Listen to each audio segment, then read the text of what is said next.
अस्सलाम वालेकुम नाज़रीन, सियासत टीवी के प्राइम टाइम में आप सबका तहे दिल से इस्तकबाल है। मैं हूं फरजान अहमद। सबसे पहले पेश है प्राइम टाइम की हेडलाइंस। मूसा नदी प्रोजेक्ट को लेकर हम पीछे नहीं हटेंगे। केटीआर और हरीश राव को सेक्रेटरीट आने और बातचीत करने की दावत, चीफ मिनिस्टर रेवंत रेड्डी का बयान। मूसा रिवर फ्रंट डेवलपमेंट प्रोजेक्ट के नाम पर मकानात को मुनज़्ज़म करने की इजाज़त राहुल गांधी ने दी। बीआरएस के कारगुजार सदर केटीआर ने कांग्रेस पार्टी पर लगाए इल्ज़ामात। तेलंगाना कांग्रेस हुकूमत अपने वादे पूरे करने में नाकाम। साबिक़ा रियासती वज़ीर हरीश राव की रेवंत रेड्डी हुकूमत पर सख्त तनक़ीदें। साबिक़ कप्तान मोहम्मद अज़हरुद्दीन को इन्फोर्समेंट डायरेक्टरेट ने तलब कर लिया। हैदराबाद क्रिकेट एसोसिएशन से मुंसलिक मनी लॉन्ड्रिंग केस में होगी पूछताछ। 10 साल इक़्तिदार में रहकर बीजेपी ने कुछ नहीं किया। किसानों से इंसाफ नहीं, नौजवानों को रोज़गार नहीं। हरियाणा में असम्बली इलेक्शन की सरगर्मियों के दरमियान कांग्रेस सदर मल्लिकार्जुन खड़गे की मोदी और बीजेपी पर शदीद तनक़ीद। और गाज़ापट्टी में नस्लकुशी की भयानक मुहिम जारी। जंगी तैयारों और तोपखानों से मजीद वहशियाना हमले। 24 घंटों में कम से कम 99 फ़लस्तीनी शहीद और दर्जनों हुए ज़ख्मी। हेडलाइंस आपने देखी और अब पेश है खबरों की तफसीलात। शुरुआत करेंगे तेलंगाना और हैदराबाद की बड़ी खबरों से। चीफ मिनिस्टर तेलंगाना रेवंत रेड्डी ने वाज़ेह कर दिया कि मूसा नदी प्रोजेक्ट को लेकर हम पीछे हटने वाले नहीं हैं। उन्होंने चैलेंज किया कि बीआरएस मूसा रिवर फ्रंट प्रोजेक्ट मुतासिन के लिए 500 करोड़ रुपये जारी करे। उन्होंने भी कहा कि बीजेपी कायदीन खासतौर पर ईटल राजेंद्र और दीगर आगे आएँ और 25,000 करोड़ रुपये मरकज़ की मोदी हुकूमत से जारी करवाए जाएँ। उन्होंने भी कहा कि केटीआर और हरीश राव सेक्रेटरीट पहुँचे और 4 दिन तक वो मूसा नदी प्रोजेक्ट पर उनसे बातचीत करने के लिए तैयार हैं। నకరేకల్లు భోన్గిరి ఆలేరు ఇవన్నీ మూసి ప్రాజెక్టు కింద 40,000 ఎకరాల ఆయకట్టు ఉంది. ఇక్కడ నుంచి అక్కడికి మురుగునీళ్ళు పోయి ఒక పక్కన ఫ్లోరైడ్, రెండో పక్కన మూసి మురికి నల్గొండ జిల్లా ప్రజలు బతకలేని పరిస్థితిలో ఉంటే ఆ నల్గొండను ప్రక్షాళన చేయడానికి ఈరోజు ఒక ప్రయత్నం చేస్తుంటే దాన్ని అడ్డుకుంటారు. రేపు పొద్దుగాల ఏ మోకం పెట్టుకొని నల్గొండలు తిరుగుతావు కేటీఆర్? నువ్వు నల్గొండల కాలు పెట్టు పో. ఈరోజు భోన్గిరో ఆలేరో నకరేకల్లో పోయిరాపో, ఒకసారి పోయి వస్తే నీకు హరీష్ రావుకి అక్కడ ఏముందో పరిస్థితి తెలుస్తుంది. మూసి మురుగుతోనే అక్కడ పంటలు ఎట్లా కలుషితమవుతుందో పోదంపా. అక్కడ నీళ్లు తాగి పశువులు చచ్చిపోతున్నాయి. అక్కడ పాలు కూరగాయలు కూడా తినలేని పరిస్థితి ఉన్నాయి. ఆకు కూరలు కూడా ఈ కలుషితమైన నీళ్ల వల్ల ఎంత కాలుష్యం వచ్చి ఎంత విషంగా మారిందో నల్గొండ జిల్లా. ఈరోజు వాళ్ళు విషం దిగమింగుకొని నల్గొండ ప్రజలు బతుకుతున్నారు. ఇవాళ విషాన్ని దిగమింగుతున్నది నల్గొండ. ఆ నల్గొండను బాగు చేయడాలంటే మూసి ప్రక్షాళన చెయ్యాలి. ఆ మూసిని బాగు చేద్దామని మేమంటే మీరు అడ్డం పడుతున్నారు. అంటే నల్గొండ ప్రజలు సావాల్సిందేనా శాశ్వతంగా? ఒక పక్కన ఫ్లోరైడ్ ప్రాబ్లము, రెండో పక్కన మూసి కలుషితము. ఈ రెండింటితో నల్గొండను చంపేద్దామా? ఇదేనా మీ కోరిక? మీకు ఓట్లు వేయలేదు, నల్గొండలో ఒక సీటు గెలవకపోతే నల్గొండ ప్రజల్ని చంపేద్దామని స్కీమ్లు వేస్తారా బావ బామార్దులు కలిసి అని నేను అడుగుతున్నా. ఇవాళ గతంలో మీరు మాట్లాడిన ప్రజలు సోషల్ మీడియాలో పెడతలేరా? మూసీ గురించి మీరు మాట్లాడలే, అసెంబ్లీలో మీరు మాట్లాడలే, ఆక్రమణల గురించి మీరు మాట్లాడలే. మీరు శాతగానోళ్ళు కాబట్టి మీరు ఒక్క పని చేయలే. ఈ ప్రభుత్వం కొంచెం రాజకీయంగా ఇబ్బంది వచ్చినా ఒక మంచి కార్యక్రమం చేయాలని ముందుకు వస్తున్నాం. దీన్ని ఏ విధంగా ముందుకు తీసుకెళ్తామో మీరు సలహా సూచనలు చేయండి. అంతే తప్ప కిరాయి మూకలు నింబడేసుకొని మేము అడ్డగోలుగా మాట్లాడతాం, మేము అడ్డుకుంటామంటే ప్రతి ఒక్కడు బుల్డోజర్ నా మీద నుంచి పోవాలి, బుల్డోజర్ నా మీద నుంచి పోవాలంటారు. ఎన్ని బుల్డోజర్లు కొనాలనే? నేను హరీష్ కోటి కొనాలంట, రాజేందర్ కోటి కొనాలంట, కేటీఆర్ కోటి కొనాలంట. నెత్తి మీద జుట్టు లేని వాళ్ళు కూడా చాలా మంది బుల్డోజర్ నా మీద నుంచి ఫస్ట్ పోవాలంటారు. ఎన్ని బుల్డోజర్లు కొనాలి?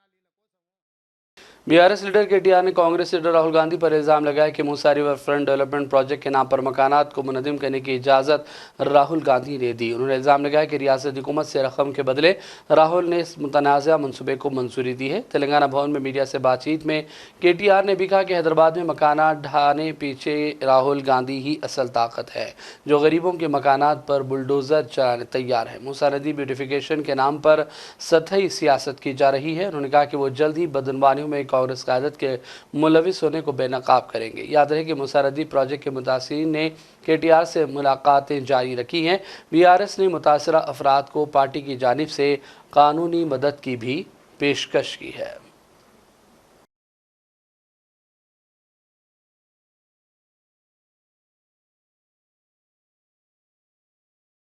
बीजेपी के रुकने पार्लियामेंट ईटाला राजेंद्र ने चीफ मिनिस्टर रेवंत रेड्डी को चैलेंज किया कि वो बगैर किसी सिक्योरिटी के मूसानंदी मुतासिरीन से मुलाकात करने के लिए पहुंचे। उन्होंने भी कहा कि मकानात के बदले में लोग डबल बेडरूम के लिए तैयार नहीं हैं।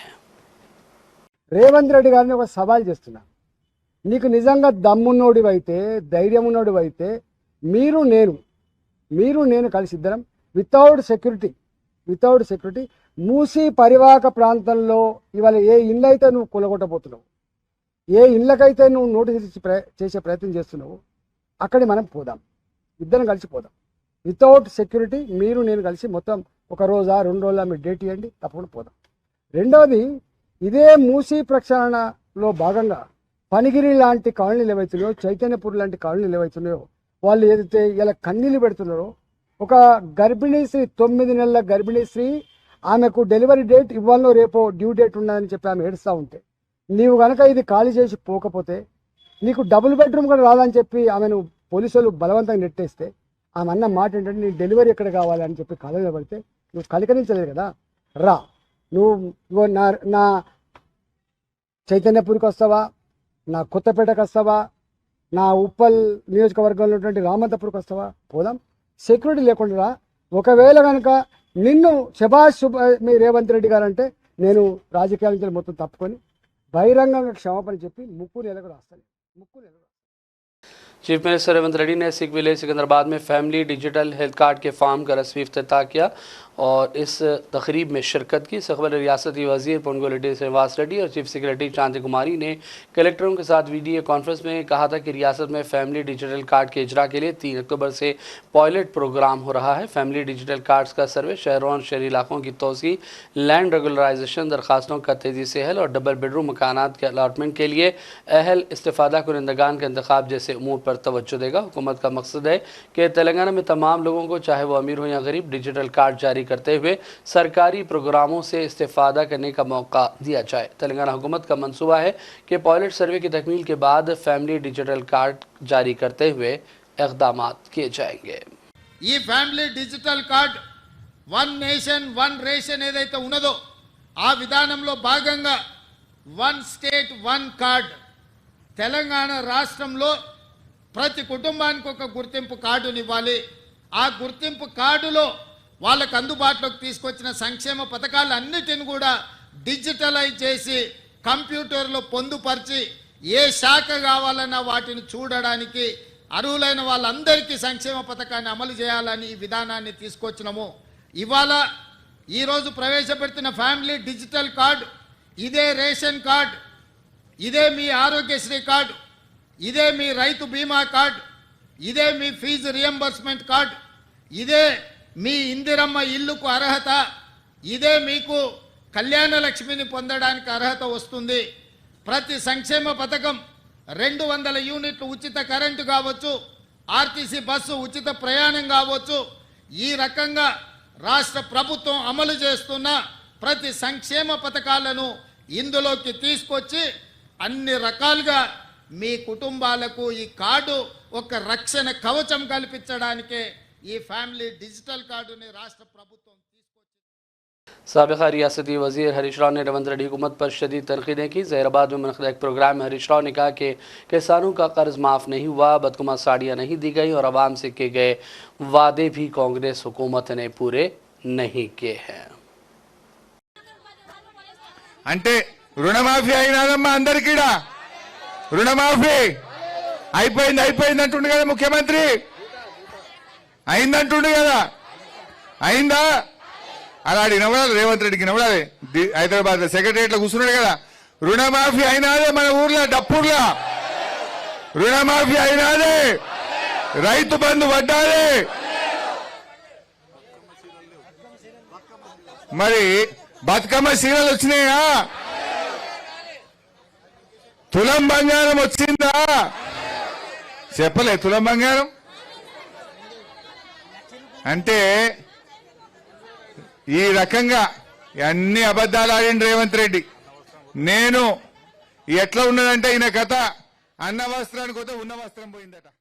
तेलंगाना हाईकोर्ट ने पार्टी से इनहराफ करने वाले अरकान असम्बली को एक झटका दिया है। डी नागेंद्र, कड्डम श्रीहरि और टी वेंकट राव को उस वक्त मुश्किल सूरत हाल का सामना करना पड़ा जब हाईकोर्ट की डिवीजन बेंच ने उनकी नाअहली के सिंगल बेंच के फैसले पर रोक लगाने से इनकार किया है। अदालत ने वाज़ेह किया कि सिंगल बेंच के फैसले पर कोई उबूरी हुक्म नहीं दिया जा सकता और इस केस की मुकम्मल समाअत 24 तारीख को होगी। याद रहे कि सिंगल बेंच ने इन अरकान असम्बली की नाअहली का फैसला सुनाया था, जिन्हें असम्बली के सेक्रेटरी ने चैलेंज किया। ये एमएलएस बीआरएस से जीतकर कांग्रेस में शामिल हो गए थे, जिसके बाद बीआरएस ने उन्हें नाअहल करार देने के लिए हाईकोर्ट में दरख्वास्त दायर की है। रियासती वजीर कोंडा सुरिका ने अपनी रिहायशगाह हनकोंडा रामनगर में मीडिया से बातचीत की। उन्होंने कहा कि साबिक़ा रियासती वजीर KTR की जानिब से दिल को दहला देने वाले शर्मनाक बयान से उन्हें सख्त ज़हनी सदमा पहुंचा, इसलिए उन्होंने फिल्मी अदाकारों और तेलुगु फिल्म अदाकारा समंता का हवाला भी दिया और इस बात पर माजरत की कि फिल्मी अदाकारों को इनके तबसरों से तकलीफ़ पहुंची है और अब मैंने अपने रिमार्क्स वापस ले लिया। ट्विटर पर पोस्ट किया कि उन्हें मेरी वजह से तकलीफ़ नहीं होना चाहिए। ताहम उन्होंने ये कहा कि KTR को उनसे ज़रूर माफ़ी मांगना चाहिए। మాట్లాడేటప్పుడు మరి కేటీఆర్ గారు క్యారెక్టర్ గురించి, మరి వారి గతంలో వారు చేసినటువంటి కార్యక్రమాల గురించి, మహిళల మీద వారికి ఉన్నటువంటి మరి చులకన భావం గురించి మాట్లాడుతూ మరి ఆయన నన్ను రెచ్చగొట్టే విధంగా మాట్లాడినప్పుడు నేను భావోద్వేగానికి లోనై మరి కొన్ని ఆయన మీద నేను విమర్శలు చేయాల్సిన అవసరం వచ్చింది. ఆ సందర్భంలో నాకు ఇంకెవరి మీద కూడా వ్యక్తిగత ద్వేషం కానీ మరి వ్యక్తిగత కోపం కానీ లేదు. అనుకోని ఆ సందర్భంలో ఒక కుటుంబం మాట నేను తీయడం ఏదైతే ఉందో అది అనుకోకుండా నా నోటి నుంచి జరగడం జరిగింది. ఆ తర్వాత వారి ట్వీట్ చూసిన తర్వాత నేను కూడా చాలా బాధపడ్డాను. ఎందుకంటే ఏ విషయంలో నేనైతే బాధపడతా ఉన్నానో ఆ విషయంలో నేను ఇంకొకరిని నొప్పించాను అని తెలిసి రాత్రి వెంటనే మరి దాన్ని వెనక్కి తీసుకుంటూ నేను ట్వీట్ చేయడం జరిగింది. కాబట్టి నాకు జరిగిన అవమానం, నేను పడ్డ బాధ ఇంకొకరు పడకూడదు అనేటువంటి ఒక ఆలోచనతోటి నేను బేషరతుగా దాన్ని వెనక్కి తీసుకోవడం జరిగింది. కానీ KTR విషయంలో మాత్రం తగ్గేది లేదు. ఆయన తప్పనిసరిగా క్షమాపణ చెప్పాల్సిన అవసరం ఉంది. ఆయన చేసేదంతా చేసి ఈరోజు నన్ను క్షమాపణ చెప్పాలి అని డిమాండ్ చేయడం ఏదైతే ఉందో మరి దొంగ అని తనే దొంగ అని అరిచినట్టుగా ఉంది. ఆ విషయంలో మాత్రం ఎట్టి పరిస్థితుల్లో కూడా వెనక్కి తగ్గేది లేదు. అంటే KTR డిఫమేషన్ చేశారు కదా కోర్టు, దానికి ఎట్లా పోవాలో మేము లీగల్గా ప్రొసీడ్ అవుతాం. तेलंगाना कांग्रेस सदर महेश कुमार गौड़ ने एक वजाहती बयान दिया है। उन्होंने कहा कि चूंकि रियासती वज़ीर कोंडा सुरिका ने फिल्मी अदाकारों पर किए गए अपने रिमार्क्स वापस ले लिए, इसलिए फिल्म इंडस्ट्री से जुड़े लोगों को बुरा नहीं मानना चाहिए और अब इस मामले को ख़त्म करने की ज़रूरत है। इस पर मज़ीद सियासत न की जाए। याद है कि कोंडा सुरिका ने साबिक़ा वज़ीर KTR पर टॉलीवुड की कई हीरोइनों की ज़िंदगियों से खिलवाड़ के संगीन इल्ज़ाम लगाए थे, जिसको लेकर फिल्म इंडस्ट्री में नई बहस शुरू हो गई थी और इस मामले को लेकर लोगों ने अदालत का दरवाज़ा भी खटखटाने का अज़म जाहिर किया है। సినిమా పరిశ్రమ పెద్దలందరికీ కూడా నా విన్నపం, నిన్న మంత్రి గారు మాట్లాడినప్పుడు కొంత సినీ ప్రముఖుల విషయం ప్రస్తావనకు తీసుకురావడం, దాంట్లో సినీ ప్రముఖుల యొక్క మనసు నొచ్చుకోవడం, ఆ వెనువెంటనే మంత్రి గారు కూడా ఆ వ్యాఖ్యల్ని బేషరతుగా వెనక్కి తీసుకుంటున్నట్టు ట్వీట్ చేశారు. పత్రిముఖం కూడా మాట్లాడడం జరిగింది. నేను పెద్దలందరూ కూడా విన్నవిస్తా ఉన్నాను సినీ ప్రముఖులకి, ఈ అంశాన్ని ఇక్కడితో ముగింపు పలకాలని. ఇక్కడ ఇరువైపులా మహిళలే ఉన్నారు. ఇరువైపులా మహిళలు ఉన్న విషయాన్ని గ్రహించి ఈ విషయాన్ని ఇక్కడతో ముగింపు పలికితే సమంజసంగా ఉంటుందనే మాట కూడా నేను విన్నవిస్తూ ఉన్నాను. మంత్రి గారు కూడా రాత్రి ట్వీట్ చేస్తూ ఆవిడ చెప్పిన మాటలు, నా వ్యాఖ్యలు యొక్క ఉద్దేశం మహిళల పట్ల అహంకార ధోరణి ప్రశ్నించడమే కానీ మీ యొక్క మనోభావాల్ని దెబ్బతీయడం కాదు. స్వయం శక్తితో మీరు ఎదిగిన తీరు నాకు కేవలం అభిమానం మాత్రమే కాకుండా ఆదర్శం కూడా. నా వ్యాఖ్యల పట్ల మీరు కానీ మీ అభిమానులు కానీ మనస్తానికి గురైతే బేషరతుగా నా వ్యాఖ్యలు ఉపసంచుకుంటున్నా అనే మాట చెప్పడం జరిగింది. నేను పెద్దలకు విన్నవిస్తూ ఉన్నాను. ఈ అంశంలో మంత్రి గారి పట్ల కేటీఆర్ అనుయూయులు, కేటీఆర్ పార్టీకి సంబంధించిన వ్యక్తులు పెట్టిన ఆడియో వీడియోలు, ఒక సోదరుడిగా ఒక సోదరిమణికి నూలుపోగు దండ వేస్తే వాళ్ళు ట్రోల్ చేసిన విధానం కూడా సినీ ప్రముఖులంతా కూడా చూసే ఉండవచ్చు. ఆ మహిళ ఏ రకంగా బాధపడిందో కూడా మీరు ఒకసారి అర్థం చేసుకోవాల్సిందని విజ్ఞప్తి చేస్తూ ఉన్నాను. ఏది ఏమైనప్పటికీ ఇరువైపుల మహిళలు ఉన్నారు కాబట్టి ఈ సమాజంలో ఒకరి గురించి ఒకరు చెడుగా మాట్లాడే సంప్రదాయం లేదు కాబట్టి ఆవిడ బేషరతుగా ఆవిడ వ్యాఖ్యల్ని ఉపసంహరించుకుంది కాబట్టి ఈ అంశాన్ని ఇక్కడితో ముగింపు పలకాలని నేను సినీ ప్రముఖులకు పెద్దలందరూ కూడా విజ్ఞప్తి చేస్తూ ఉన్నా. ఇక మీదట కూడా మంత్రులు కానీ మా కాంగ్రెస్ నాయకులు కానీ మాట్లాడేటప్పుడు BRS leader RS Praveen Kumar ने इल्ज़ाम लगाया कि police chief minister Revanth Reddy की साजिशों में मुबैना तौर पर शरीक है। उन्होंने केटीआर के कारों के काफिले पर किए गए हमले की सख्ती के साथ मजम्मत की और यह कहा कि पुलिस का तर्ज अमल मुश्तबा है। हमले के सिलसिले में किसी को भी अब तक गिरफ्तार नहीं किया गया। क्रिकेटर से सियासतदान बन जाने वाले मोहम्मद अजहरुद्दीन को एनफोर्समेंट डायरेक्टरेट ने हैदराबाद क्रिकेट एसोसिएशन से मुंसलिक मनी लॉन्ड्रिंग केस में पूछताछ के लिए तलब किया है। एचसीए के साबिक सदर मोहम्मद अजहरुद्दीन पर इल्ज़ाम है कि उन्होंने अपने दौर हुकूमत में फंड्स का गलत इस्तेमाल किया। कांग्रेस लीडर को ये पहला समन जारी किया गया जिसमें उन्हें ईडी के सामने हाजिर होने की हिदायत दी गई। मीडिया रिपोर्ट्स के मुताबिक साबिक कप्तान ईडी के दफ्तर नहीं पहुंचे और वक्त मांगा है। रिपोर्ट्स के मुताबिक ये केस 20 करोड़ रुपए की मुबैना गलत इस्तेमाल से मुताल्लिक है जो कि हैदराबाद के उपल में राजीव गांधी क्रिकेट स्टेडियम के लिए diesel generator, fire fighting system और छतरियों की खरीदारी के लिए मुख्तस किए गए थे। ये पहला मौका है कि अजहरुद्दीन को ईडी ने तलब किया है जिसमें जांच के तहत माली लेन देन में अपने किरदार को वाज़ेह करने के लिए उन्हें हाजिर होने की हिदायत दी गई है। शहर हैदराबाद के मादनापेट पुलिस स्टेशन के हदूद में पेश आए वाक़े को लेकर ज़बरदस्त एहतजाज किया गया। मुबैना तौर पर पुलिस एहलकारों ने एडवोकेट पर हमला कर दिया था जिसके बाद से वकला बरादरी बरहम हो गई है। एहतजाजी वकला ने एडवोकेट पर हमला करने वाले पुलिस एहलकारों को मुअत्तल करने का मुतालबा किया और सिटी सिविल कोर्ट हैदराबाद के रूबरू एहतजाज किया और पुलिस डाउन डाउन के नारे भी इस मौके पर बुलंद किए गए। बाग़-ए-आमा हैदराबाद पब्लिक गार्डन में चहलकदमी करने वाले अफराद ने एहतजाज किया है। इन अफराद ने बाग़-ए-आमा की कदीम इमारतों की तज़ीन नौ का मुतालबा दोहराया। चहलकदमी करने वालों ने कहा कि कई बार अपील करने और हाईकोर्ट अहकामात के बावजूद बाग़-ए-आमा की कदीम इमारतों की जानिब तवज्जो नहीं दी जा रही है। एहतजाज करने वालों ने कहा कि हुकूमत ने जुबली हिल्स के केबीआर पार्क के लिए 826 करोड़ रुपए मुख्तस किए लेकिन शहर के दीगर पार्क को जिसमें बाग़-ए-आमा भी शामिल है इसे मुसलसल नज़रअंदाज किया जा रहा है। तेलंगाना में नक्सलियों ने दूर दराज इलाकों में सिक्योरिटी फोर्स के कैंप्स पर किए गए हमलों में पटाखों का हथियार के तौर पर इस्तेमाल किया है। खासकर कोतागुड़म इलाके में ऐसे हमले किए गए हैं जहां हमले किए गए वहां धमाकों की आवाज़ें सुनी गई और हर जानिब धुआं उठता देखा गया है। और अब बात करेंगे मौसम के हवाले से। महकमे मौसमियात की जानिब से पेश क़यासी के मुताबिक आज शहर हैदराबाद के कई इलाकों में तेज़ बारिश हुई। सड़कों पर पानी जमा होने से अवाम को मुश्किलात पेश आई। ट्रैफिक जाम के मसाइल देखे गए जिससे आमदोरफ्त में लोगों को दुश्वारियों का सामना करना पड़ा। याद रहे कि तेलंगाना में 3 दिनों तक गरजमक के साथ बारिश की पेश क़यासी की गई। कहा गया कि मेदक, रंगारेड्डी, हैदराबाद, महबूब नगर, वरंगल, नलगुंडा, खम्मम और कामारेड्डी अजला में गरचमक के साथ बारिश का सिलसिला जारी रहेगा। इस तरह तेज़ हवाएं 30 से 40 किलोमीटर फ़ी घंटे की रफ्तार से चलेंगी। इस सिलसिले में मुताल्लिका अजला के लिए येलो अलर्ट भी जारी कर दिया गया। तेलंगाना में जारिया साल 8 अक्टूबर तक बारिश यानी मानसून का सिलसिला जारी रहने की पेश क़यासी की गई है। और अब आइए रुख करेंगे चंद अहम कौमी और आलमी खबरों की जानिब। हरियाणा में असम्बली इलेक्शन की सरगर्मियों के दरमियान कांग्रेस सदर मल्लिकार्जुन खड़गे ने बीजेपी पर खूब तनकीदें की।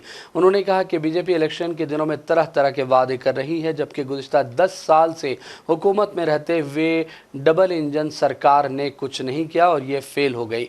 खड़गे ने कहा कि बीजेपी हुकूमत की अवाम मुखालिफ पॉलिसियों को देखते हुए हरियाणा की अवाम ने कांग्रेस को इक़्तिदार में वापस लाने और बीजेपी को इक़्तिदार से बाहर करने का अज़्म कर लिया है। उन्होंने कहा कि नौजवानों को नौकरियां नहीं दी गई और किसानों से भी इंसाफ नहीं हुआ।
पाकिस्तान का दौरा कर रहे मशरूअ इस्लामी मुबल्लिग डॉक्टर जाकिर नाइक ने पाकिस्तानी वज़ीर आज़म शहबाज शरीफ से मुलाकात की है। इस मौके पर दीगर पाकिस्तानी हुक्काम भी मौजूद थे। शहबाज शरीफ ने इस मौके पर डॉक्टर जाकिर नाइक से खैर सगाली गुफ्तगू की और उनके दौरे और प्रोग्राम्स के हवाले से तबादले ख्याल किया। और बात करेंगे फ़लस्तीन के हवाले से। गासिब सयूनी फ़ौज ने अमरीकी और मगरबी ममालिक की मदद से गज़ा पट्टी में नस्ल कुशी की भयानक मुहिम जारी रखी। आज जुमेरात के दिन फ़लस्तीनियों की नस्ल कुशी का मुसलसल 363वां दिन था। काबिज़ फ़ौज गज़ा में जंगी तैयारों और तोपखानों से हमले जारी रखे, जिनमें कम से कम 99 फ़लस्तीनी शहीद और दर्जनों ज़ख्मी भी हैं। 24 घंटों में लगभग 100 फ़लस्तीनियों की शहादत के बाद मजमूई तौर पर इस जंग में अब तक 41,700 से ज़्यादा फ़लस्तीनी बाशिंदे लुक़्मे अजल बने। याद रहे कि काबिज़ फ़ौज ने 7 अक्टूबर 2023 से फ़लस्तीन पर फ़िज़ाई और तोपखानों से बमबारी और हवलनाक क़त्ल-ए-आम के दरमियान ज़मीनी हमलों का सिलसिला भी जारी रखा है।